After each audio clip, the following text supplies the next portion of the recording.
वज़ीर आज़म कह रहे हैं हमने सब किया, जो IMF ने किया कहा हमने किया, वज़ीर ख़जाना भी कह रहे हैं, मगर साथ में कह रहे हैं कि हमारे साथ जियो पॉलिटिक्स हो रही है और चाइना सब समझ गया है। अगर अब हो रही है तो 6-8 माह पहले भी हो रही होगी, क्या हो रहा था? देखिए, ये बात तो एकदम दुरुस्त है कि जियो पॉलिटिक्स होती है, लेकिन जियो पॉलिटिक्स सितंबर में तो इन्वेंट नहीं हुई है। जियो पॉलिटिक्स तो हमेशा से होती थी, पिछले अदवार में भी होती रही है, 75 साल से होती है। अगर अमेरिका और चाइना के अंदर कोई तजाद है तो वो सितंबर में तो शुरू नहीं हुई है। आप इस तरह देख लें कि मिसाल के तौर पर स्विंग बॉलिंग होती है, तो बैट्समैन अच्छा बैट्समैन होता है, वो स्विंग बॉलिंग को खेलता है। ये तो नहीं कहता कि स्विंग बॉलिंग हो रही है इसलिए मैं आउट होकर आ गया। आपने जब ज़हीर अब्बास को रिटायर किया और उसके बाद मंसूर अख्तर आए तो मंसूर अख्तर आउट हो जाते थे, लेकिन ज़हीर अब्बास रन कर लेते थे उसी इस तरह। तो ये कहना कि जियो पॉलिटिक्स हो रही है ये काफ़ी नहीं है। आपने जियो पॉलिटिक्स के होते हुए प्रोग्राम करना है। लेकिन यहाँ पे जो मसला है वो तज़ब्ज़ुब की शिकार लग रही है वजारत ख़जाना। देखें, एक तरफ आप कह रहे हैं कि IMF आए तो ठीक है, नहीं आए तो कोई बात नहीं, लेकिन दूसरी तरफ आप कह रहे हैं कि हम इस महीने ही प्रोग्राम का नवा जायज़ा मुकम्मल करेंगे। तो एक्चुअली पहले हुकूमत पाकिस्तान को सोच लेना चाहिए, वजारत ख़जाना को, कि हम क्या करना चाह रहे हैं, कि हम ये प्रोग्राम करना चाह रहे हैं या नहीं करना चाह रहे हैं। और अगर करना चाह रहे हैं तो फिर आगे बढ़े, और नहीं करना चाह रहे तो फिर ये रोज़ के जो तज़ादी बयानात आते हैं, गवर्नर साहब कुछ और कह रहे हैं, मिनिस्टर ऑफ स्टेट कुछ और कर रही हैं, वज़ीर ख़जाना भी अपने बयान के अंदर ही दो मुख्तलिफ बातें कर रहे हैं, तो वो सब क्लियर हो जाना चाहिए। बड़े तरीक़े से आपने अपने आप को ज़हीर अब्बास से और डार साहब को मंसूर अख्तर से तशबीह दी है। मगर अब मसला ये है कि अगर जियो पॉलिटिक्स आप कह रहे हैं पहले भी होती थी, प्रिसाइजली मसला क्या है? ज़रा वो चीन की तरफ इशारा करें कि चीन सारी बात समझ गया है। चीन से क्या मसला है? IMF को क्या मसला है? फर्स्ट ऑफ ऑल मैं बिल्कुल ये ज़हीर अब्बास से अपने आप को तशबीह नहीं दे रहा था, ना मैं मंसूर अख्तर से डार साहब कर रहा था। मैं कह रहा था कि आपने ये काम तो करना ही है ना। तो एक मतलब ये कि मतलब एक ही पोजीशन पर दो लोग अलग अलग खेल रहे हैं, तो मुझे लगा आप यही तशबीह दे रहे हैं, बट चले ठीक है। अब मतलब ये तो नहीं कह सकते आपके बॉल स्विंग हो रही है, भाई आपका काम ये है, बैटिंग क्यों कर रहे हो फिर आप, मतलब जो बॉल है सो है, आप बैटिंग करें। आप फिर तशबीह दे रहे हैं अपने आप को, मगर ठीक है, मतलब नहीं तशबीह दे रहा हूं मैं। चलो मगर क्या चाइना से क्या प्रॉब्लम? देखिए, चीन ने हमें काफ़ी पैसे दे रखे हैं। मगरबी ममालिक का ये ख्याल है कि जो पाकिस्तान को इस वक्त 6 बिलियन की उनके हिसाब से ज़रूरत है वो चीन और अरब कंट्रीज़ दें, क्योंकि पाकिस्तान उनके ख्याल से, जो कि ख्याल में एग्री नहीं करता हूँ, उनके ख्याल से पाकिस्तान इसलिए फंसा है कि 2-3 साल से जब तेल दुनिया भर में महंगा हुआ है तो उससे अरबियों को फ़ायदा हुआ है, और जो CPEC के हमने लोन्स वापस करें उससे चीन को फ़ायदा हुआ है, पाकिस्तान उसकी वजह से फंसा है। तो वो हमको जिसको कहते हैं कि हमको इस गड़े से निकालें, तो वो ये कह रहे हैं कि हम world bank, Asian development bank और IMF जब पैसे देना शुरू करेंगे जब आप चीन और अरबी ममालिक से 6 बिलियन लेकर आएँ, जिसमें से 3 बिलियन तो आ गए आपके पास। 1 बिलियन जो है उसमें वर्ल्ड बैंक की भी फंडिंग भी शामिल है, एशियन इंफ्रास्ट्रक्चर इन्वेस्टमेंट बैंक की भी शामिल है, और वो जो पाकिस्तानी कॉन्फ्रेंस बनी है फ्लड की वो भी शामिल है, तो वो भी हो गए। अब 2 बिलियन आपको लेने हैं। अब 2 बिलियन जो है वो आपको कहीं ना कहीं से जमा करने हैं। अगर आप ये 2 बिलियन भी जमा नहीं कर सक रहे तो फिर आप कैसे चीन पे तकिया कर सकते हैं? अगर चीन इस वक्त आपको 2 बिलियन दे देगा मिसाल के तौर पे, तो चीन ने भी आपकी मदद कर दी, दुनिया भी आपकी मदद कर देगी, मगरबी ममालिक भी आपके साथ हो जाएंगे। लेकिन अगर वो जो चीन 2 बिलियन नहीं दे रहा उसके ऊपर आप तकिया कर रहे हैं, और चीन का पॉइंट ऑफ व्यू ये है कि भाई हम तो वाहिद मुल्क हैं जो हर पैसा री रोल कर रहे हैं। हमारा तो कमर्शियल बैंक भी रीफाइनेंस करता है। अब मिडल ईस्टर्न बैंकों ने पैसे निकाल लिए, अमेरिका और वेस्टर्न बैंकों ने पैसे निकाल लिए, चाइनीज़ बैंक ही ऐसे हैं जो बार बार री रोल करके दे रहे हैं। तो चाइना कह रहा है हम तो आपके साथ खड़े हैं, हम कितने और पैसे डालेंगे इसमें। ऐसा, और मगर इस वक्त मसला ये है कि जो अगर पाकिस्तान डिफ़ॉल्ट करता है खुदा ना खास्ता, तो पाकिस्तान को बहुत सारे पैसे चीन के देने हैं। और जो श्रीलंका के साथ हुआ कि पहले IMF ने एक कंडीशन रखी कि जी आप जाके रिस्ट्रक्चरिंग कराएं, चीन ने किए तो फिर भारत भी माना, फिर जापान भी माना, और फिर जाके उनका IMF प्रोग्राम हुआ, और अगले 6 महीने में उन्हें बहुत सारे टारगेट्स हैं जो फौरी तौर पर श्रीलंका को मीट करने हैं।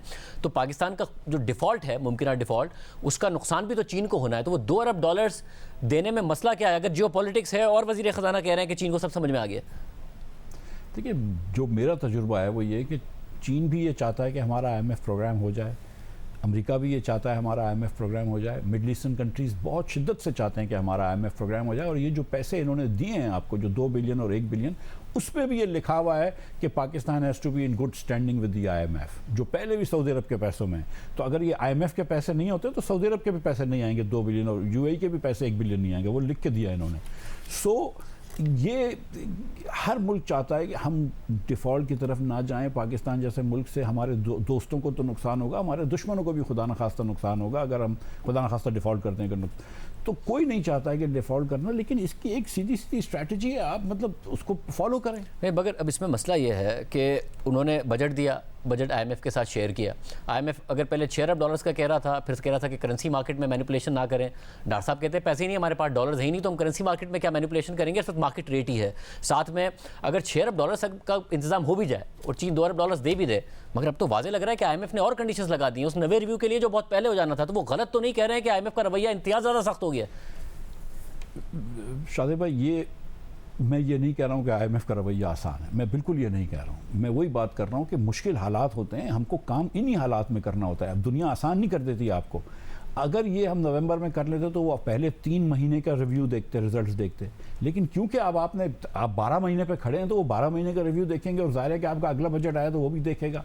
अब अगला बजट पे वो क्या देख रहा है, उसने कहा था आपको अगर 9800 बिलियन रुपीस जमा करें, आपने कहा मैं 9200 बिलियन करता हूँ। एक ये मिसाल के तौर पे फ़र्क है।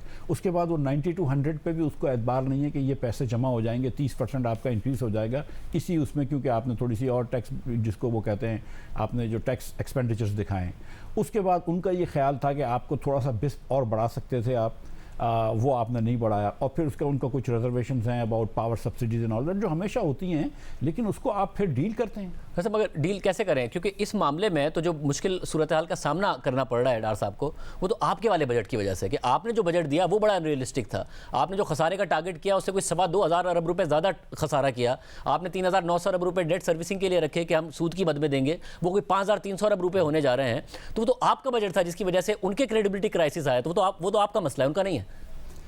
नहीं, इस वक्त तो डार साहब भी वज़ीर ख़जाना है ना। मेरा मसला और डार साहब का मसला, असल में तो मसला पाकिस्तान, सारे पाकिस्तान का है। मतलब आज आप वज़ीर ख़जाना होते हैं तो बजट की सूरत हाल तो आप यही होती है ना, सूद हम इतना ही दे रहे होते हैं। गुजारिश ये है कि अगर मैं वज़ीर ख़जाना होता तो अक्टूबर नवंबर में ये तो रिव्यू हो चुका ना भाई। मैं अप्रैल में जब आया था तो इससे बुरा हाल था। 70 रुपये आप डीजल पे और 40 रुपये पेट्रोल पे इमरान खान नुकसान करवा के गए थे महीने का, रोज़ का, मतलब 1 लीटर का। आपको महीने का 110 अरब रुपए का नुकसान था। हम 2 महीने के अंदर हमने आईएमएफ में बजट पेश करा, आईएमएफ से बात करी, थोड़े बहुत चेंजेस करे, और हमने ऐसे किया। उसके बाद जब 4 बिलियन इन्होंने मांगे तो हमने 7 बिलियन के कमिटमेंट ला के दिए इनको। वज़ीर आज़म साहब ने खुद इसको इंटरवेंशन किया, सऊदी से बात करी, उनके फरमारवा से, वो जो कतर के हैं, दूसरी जगह से कमिटमेंट उन्होंने आपके ज़माने में कर दी थी, पैसे नहीं आ रहे थे। डॉक्टर साहब ये भी कहते थे कि पैसे कहाँ हैं, फिर कमिटमेंट तो दे दी थी, पैसे कहाँ थे भाई। उसके बाद जब आपने डॉलर का रोक के रखा 230 का, जब आपका डिफ़ॉल्ट रिस्क बढ़ गया तो कौन इन्वेस्ट करेगा? आप भी तो सोचे ना। मतलब आपने अक्टूबर से क्यों एक्सपोर्ट कम हो गई, सितंबर तक एक्सपोर्ट क्यों बढ़ रही थी, अक्टूबर से क्यों रेमिटेंस अचानक डिप हो गई? आप जब 30-30, 40-40 रुपए का एकदम फ़र्क कर लेते हैं और आप इस पर अड़ जाते हैं, 2 महीने फरवरी तक क्यों नहीं आया IMF आई? क्योंकि आपने जाके बैठ के रह गया, नहीं मैं 229 रुपए का डॉलर रखूंगा। आपने ये भी नहीं देखा कि यार अगर आप डॉलर सस्ता करेंगे तो सब्सिडाइज आप पेट्रोल दे रहे हैं, आप इंपोर्ट को सब्सिडाइज कर रहे हैं। पिछले साल आपका इंपोर्ट $80 बिलियन का था, उसके बाद फिर आप रिस्ट्रिक्शन इंपोर्ट पर लगा रहे हैं। ये आप समझ रहे हैं ना कि ये रैशनल पॉलिसी नहीं है कि एक तरफ आप इंपोर्ट पर सब्सिडिशन लगा रहे हैं, दूसरी तरफ जो लकी आदमी इंपोर्ट कर रहा है उसको आप सस्ता डॉलर दे रहे हैं। उससे क्या होता है कि जिसको सस्ता डॉलर मिलता है, मिसाल के तौर पे घी तेल वाले बहुत पैसे कमाते हैं, इसलिए कमाते हैं कि जिसकी इंपोर्ट हो जाती है वो रिप्लेसमेंट वैल्यू पे बेच रहा होता है। अब फिर अचानक आप देखें 285 से 300 गया था, फिर 285 पे आया है। अब वो मार्केट जो 317 की थी वो कम हो गई। तो दुनिया जब ये देखती है कि ये पाकिस्तान में क्या हो रहा है, एक एक दिन में 2-2 वाइड मूवमेंट हो रही थी आपके जमाने में, बिल्कुल हो रही, 240 तक जाता था, 217 पर आया। आपके जमाने में भी इसी तरीके से वाइड रोज की मूवमेंट हुई है, बिल्कुल हुई है, लेकिन किसी ने उसके अंदर इंटरवेंशन नहीं की है। ये फर्क होता है ना कि वी ऑब्वियसली आई वांटेड के डॉलर नीचे आ जाए। इंटरवेंशन करने के माँ पैसे ही नहीं है। जब आपने नहीं, जब 229 का रखा था तो आपने रखा हुआ था ना कि आपने बैंकों को कहा था कि इसके ऊपर नहीं बेचना खरीदना है। मतलब मैं ये कह रहा हूँ कि देखें इसके अंदर अगर आप ये कहते हैं कि सिर्फ एकामात थे, मटेरियल इंटरवेंशन नहीं थी, डॉलर नहीं फेंके थे, बाकी एकामात। मैं आप ये जरूर कह सकते हैं कि IMF बहुत टफ है। मैं भी सीरियसली मैं आपको बताऊं कि बहुत मुश्किल होती थी। मुझे पता है, मैं और फाइनेंस सेक्रेटरी सारा दिन बैठ के ये बात होते थे कि यार कोई बात नहीं समझ रहे और कोई बात नहीं समझते थे, ठीक है। और हम सारी रात बैठ के इनसे जूम मीटिंगों पर बहस मुबाहिसा करते थे। ईद के दिन मुझे याद है कि पावर सेक्रेटरी ने बेचारे ने दफ्तर खोला था और वो क्या क्या बहस कर रहा था, हमको ये इतना सब याद है। ये सारी बातें सही हैं, लेकिन आपकी जिम्मेदारी है ना भाई। आप यहाँ पे 24 करोड़ का मुल्क जो है उसको आप बोल रहे हैं कोई एक आप दिन बोल रहे हैं मेरे पास प्लान भी है। कौन सा प्लान भी होता है इस दुनिया के अंदर जहाँ पे पूरी दुनिया का मालियाती इदारा जो है वो IMF, ये तो ऑब्वियस है कि प्लान भी नहीं है। एक दिन आपकी वज़ीर आके बोलती है प्लान भी नहीं है, गवर्नर आपके बोलते हैं कोई बात नहीं है, आप बोलते हैं रीस्ट्रक्चरिंग कर रहे हैं। मतलब what is restructuring if not a polite way of default?